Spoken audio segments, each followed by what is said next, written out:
Emotional homecoming in Israel. 4 women held hostage by Hamas in Gaza for 15 months, finally reunited with family and friends. And similar scenes on the other side. Palestinians celebrating the release of 200 prisoners from Israeli jails.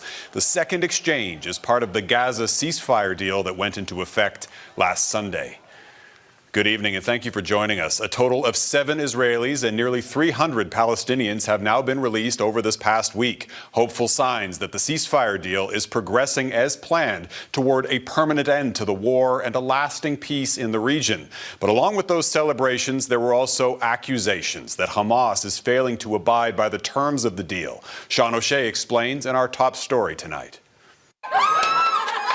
The faces of the families, watching an end to their personal nightmares. 4 Israeli hostages, all female soldiers, released in the second prisoner exchange in the ceasefire agreement. This one highly orchestrated by Hamas and criticized by Israel's military as a cynical ceremony. The women were brought onto a podium in Gaza City for all to see, their hands held high. Liri Elbag, age 19. Naama Levi, age 20.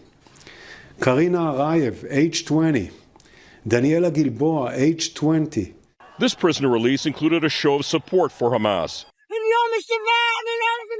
Today is total victory, this woman said, showering Hamas militants with confetti. The 4 Israelis were turned over to the International Red Cross, transported to an Israeli army location in Gaza, where they were greeted by fellow soldiers and then driven into Israel in a blue van.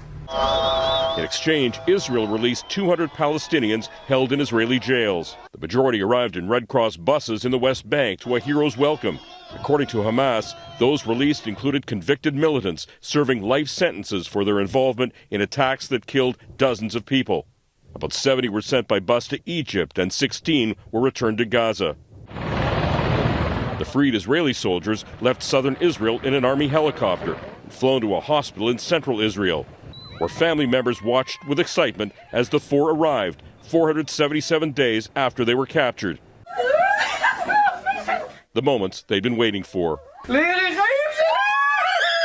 Their medical condition is stable, and we are here to provide them with the necessary care and emotional support.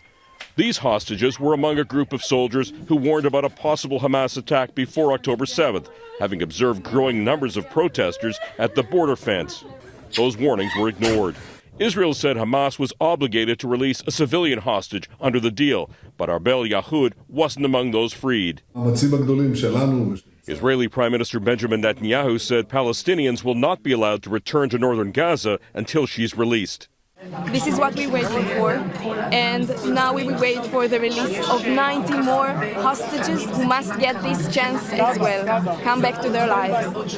Watching today's return from Tel Aviv, tears of joy in the crowd, and hope that 3 more hostages will be released a week from now, and every 7 days if the ceasefire agreement holds. Sean O'Shea, Global News, Toronto.